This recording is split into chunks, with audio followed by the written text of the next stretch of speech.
You're an asshole. The 15th of April.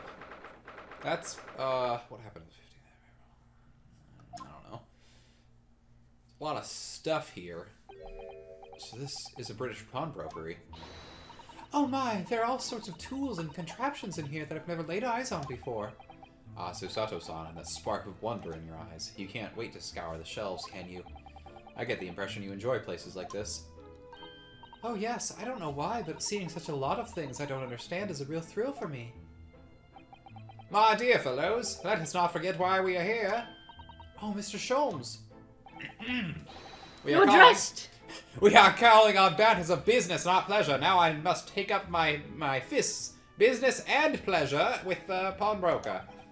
And clearly Mr. Sholmes means business too, judging by the spark of fury in his eyes. Oh, Mr. Sholmes, sir, welcome back. Did you hear that brazen welcome? That's the welcome of an evil, evil man. We are disgruntled customers, Mr. Naruto. It's time to inform Mr. Winterbank of our ire. Come, the fight is afoot. I'm gonna pull out all the Karen stops. Today's going to be a day, isn't it? Oh, I hate to do this. Let's see here.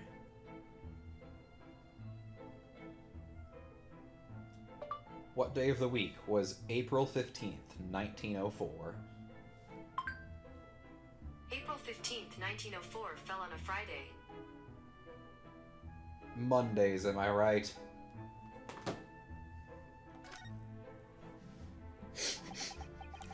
He wins Halloween. That's pretty good.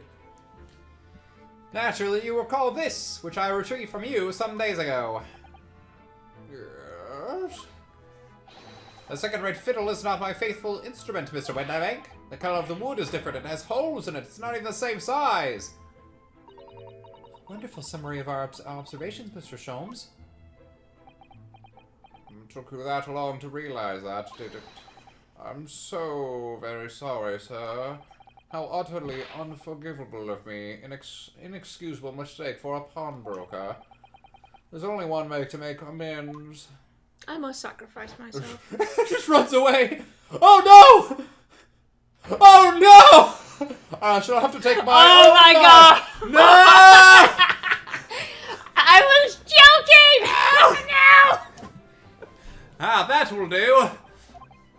I don't think that will be necessary, do you? I do think it will be necessary. If I may just say one thing before I pop off. What a British way to put that. Ah, yes. I'm not going to stop you, but it was you, Mr. Sholmes, who took it upon himself to remove the item the other day, I believe. Sorry? As I recall, I entered the storeroom to fetch your violin when I heard, ah, here it is. You did. And when I turned to controvert you, you had taken the viola and left, sir. That does sound like something I would do. However, there can be no doubt that the blame lies firmly at my own door for allowing you to leave. This is some excellent customer service. So I shall not grumble or grouse any longer. May this guilt die with me. No, no, no! Stop my fear! No, that is mine. He fell on the floor. Bang! Phew. It appears that the fight is over. I do humbly apologize, Mr. Winterbank. Evidently, my questionable disposition precipitated this tragedy. Well, you wouldn't be Mr. Herlock Sholmes without that questionable disposition, now would you? Ha-ha! I do believe you may be right, sir. Ha-ha-ha-ha-ha-ha! To laugh or cry, I suppose. You are, it must be said, one of my more challenging customers. I didn't remind you of the peculiar collection of items you've brought through my door in the past. Oh, peculiar items? In the extreme, ma'am. For example, the unpublished manuscript of an eponymous work, the novels of Herlock Sholmes or some such. Oh my, a new full-fledged novel? And unpublished? A story I've yet to read, you mean? Ah, forgive me. Wait, before you die, you must tell me more.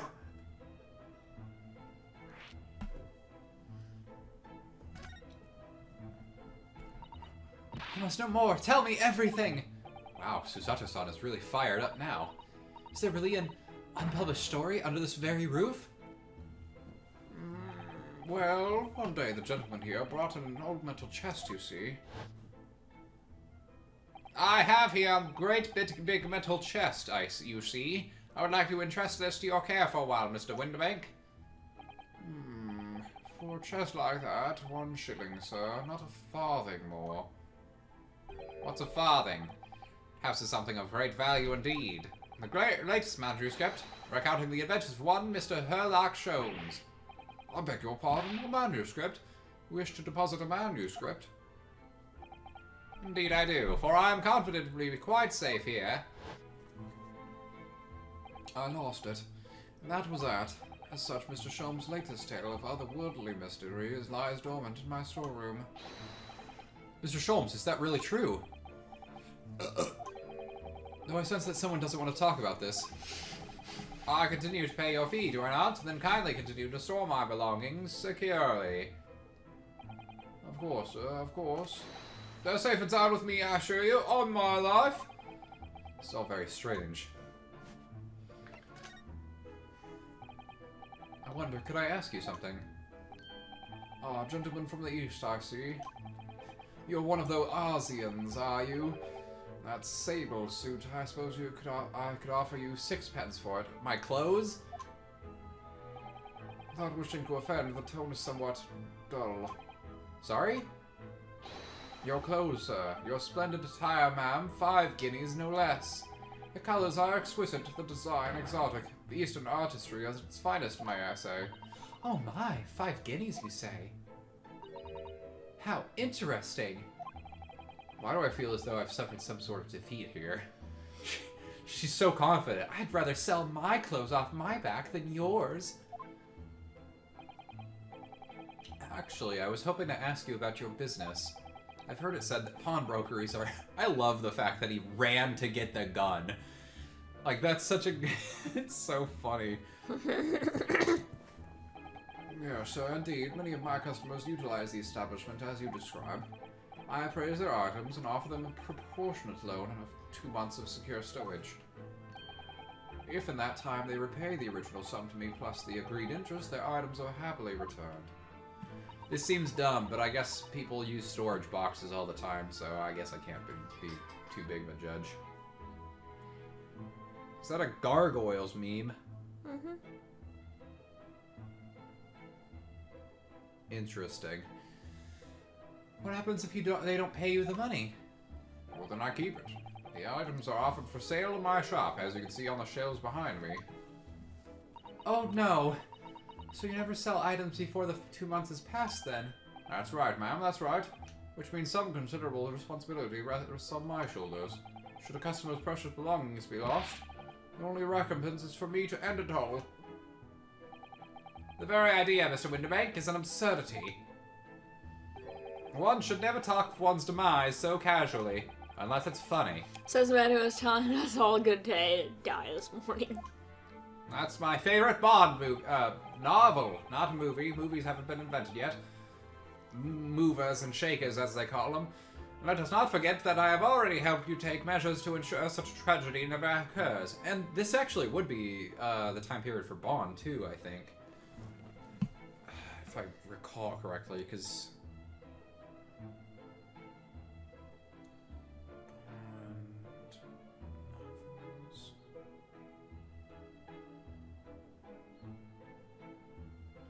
The Ian Fleming books, yeah.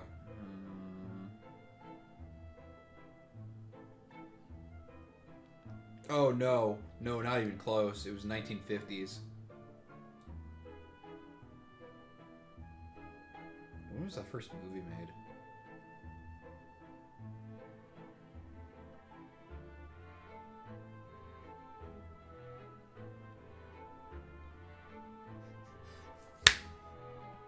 Jesus. They wasted no time. The first book was published in 1953, and the movie... The first Casino Royale was made in 1954. Yeah, they waited no time for that one.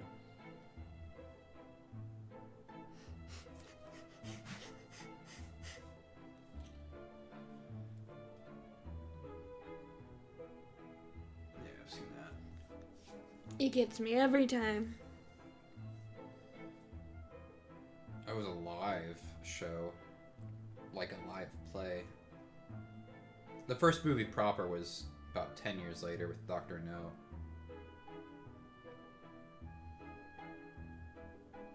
Man, they really pumped those out in the early years.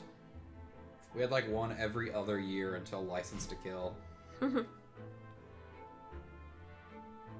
That seems like a fun series to do, just all the Bond films. Because there's a pretty good chunk of them. Let's see, 1, 2, 3, 4, 5, 6, 7, 8, 9, 10, 11, 12, 13, 14, 15, 16, 17, 18, 19, 20, 21, 22, 23, 24, 25, 26, 27, 28. Yeah, there's more movies. There's more Bond movies than there are Marvel Cinematic Universe movies. At least for now. And let us not forget that I have already helped you take measures to ensure such tragedy never occurs. What sort of measures? I engineered a simple device which Mr. Winterbank has installed here in this shop. I call it the Red-Handed Recorder.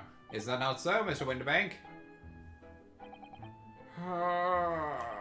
What was that deep sigh about?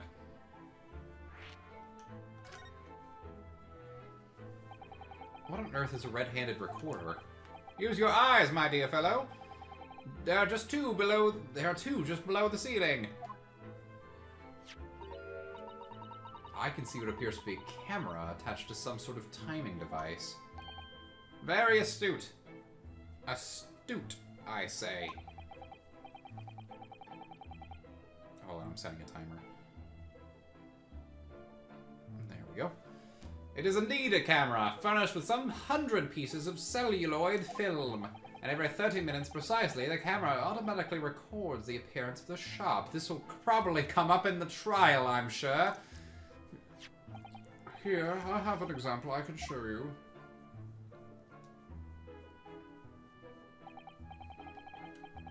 Ah yes, a printer for the camera set to record the activity at the shop counter. I developed a special type of film so sensitive it produces a crystal clear image even in darkness. That's amazing. Are you going to share that with the world? No, only this No, program. it even produces film in color! You know, I actually would have questioned this in the last trial, but I wasn't there for it, so... Yes, you can clearly see the counter and the door behind it. Look.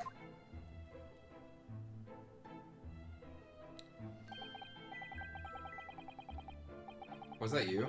Yeah, that was my okay. thing. I thought someone was entering the door as this line was being said. So you see, were someone to enter the premises with ill intent, his identity was similarly exposed.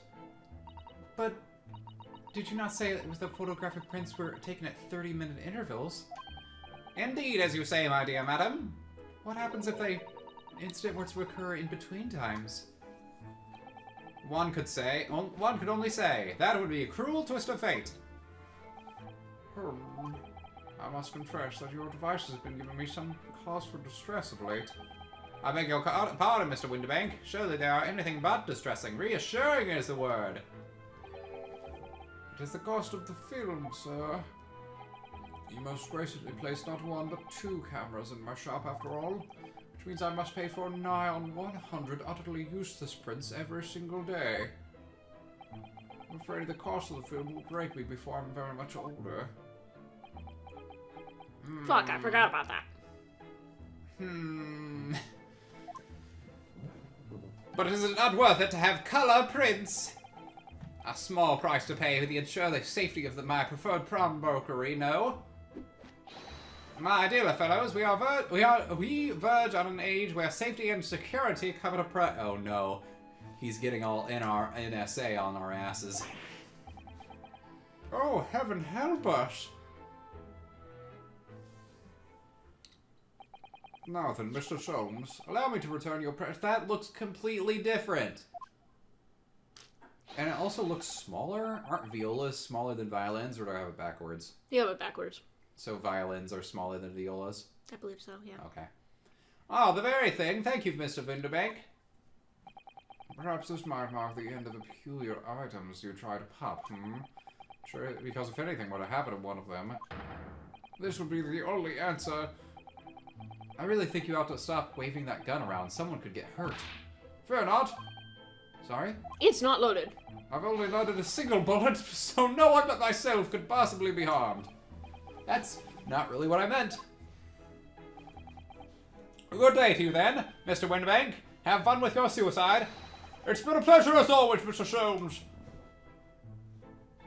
I love his bow tie. So, Mr. Naruto. So, Mr. Naruto. Now we can explore at last. It was me. I accidentally fired at a cat. I missed, of course. That would be dreadful. I think we need to spend a little more time investigating here. Fine then, Mr. Fucking I was half expecting Mr. Soames to be there, just like somewhere random. Toot the boot. It is in fact the 15th. That's not a calendar you could easily miss, is it? 15th of April, today's date. You know what I kind of miss? I miss going to the public library. I mean, we can. I mean... There's one not too far from us. Not the Omaha Library, I'm at the Gretna Library. It's just sort of a nostalgic feeling, just being there.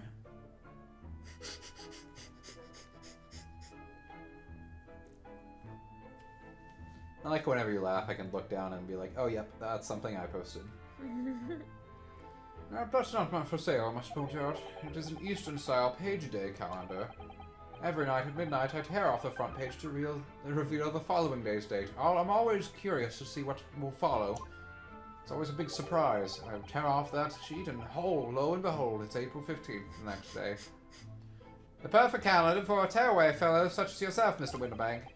Who was it who walked out of here with the wrong violin before? Well, when the agreed storage period has passed without repayment, articles are forfeited, you see. So I have to keep a close eye on the date. It's something of a pawnbroker's obsession, you might say. Oh yes, I can see you're very dedicated to your job. Doing good.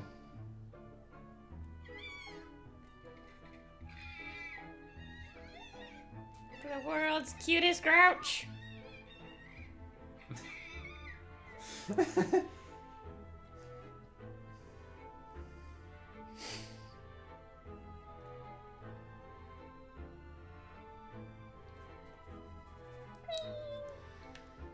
That's the skull. Huh? The skull. The what? The skull. Oh, the skull. Nothing. What's back here, I wonder? There seems to be a little door hidden behind that curtain there. That leads to the storage room, where Mr. Winterbank keeps articles that are currently in pawn.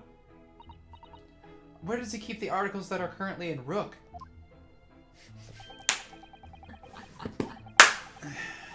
There's nothing of particular interest inside. I certainly would recommend any larcenous activity. Recommend it or not, it's not something I intend to do. There is but one key, and Mr. Winterbank keeps it in his pocket at all times. Yeah, this is definitely the scene of the crime. Before he sleeps, he places it into a small pot, which he slides under his pillow. How do you know this? How on earth do you know about that, Mr. Soames? I am a detective, sir. It is my business to know what others do not. I am frequently assailed by information that I neither care for nor wish to retain. Mr. Soames, you are a wonder. And the prime suspect of this pawnbroker who has ever burgled.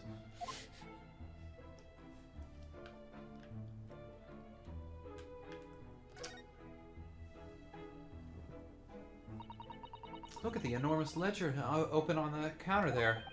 Mr. Winterbank is, if nothing else, very particular about recording the items he accepts. He'd have to be, otherwise he'd get himself into all sorts of trouble. Which might explain the thing that catches my eye far more than the ledger. This revolver here. Do not entertain even a single thought of pilfering an article herein, my dear fellow. I assure you, Mr. Winbank would not hesitate to draw that weapon with a speed belying on his portly size. Oh, you don't mean he'd... Yes, he'd shoot you dead. He'd blow his brains out, indeed, in recompense for this blunder. Oh. My. But in any case, of course we would never do such a thing. How could you even suggest it?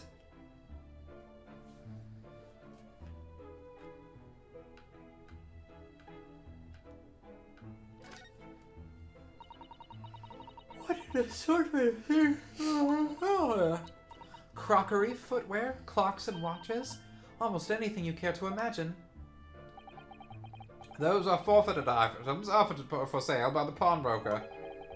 What does that really mean, though?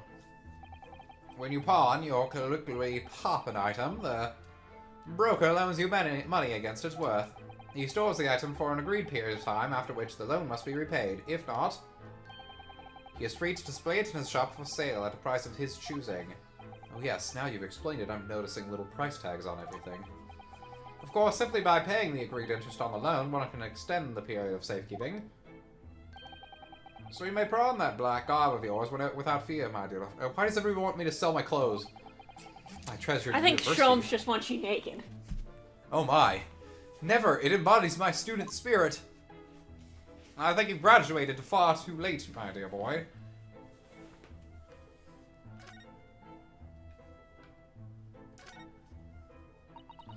Now, what do you suppose this rather enormous machine is?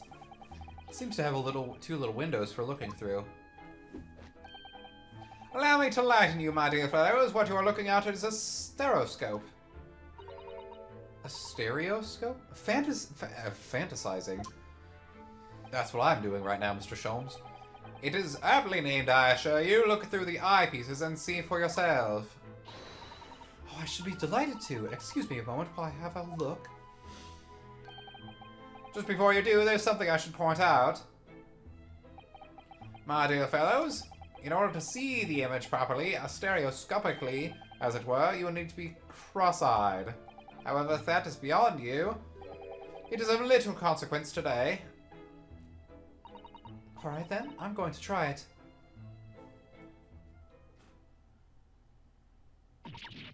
Ah! Mr. Naruto, you must see at once! Oh, alright then. So I need to be cross-eyed, like I'm trying to look at my own nose.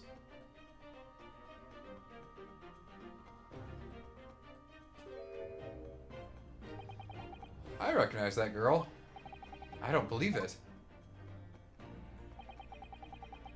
It's just a photographic print, but it seems like you could reach out and touch it.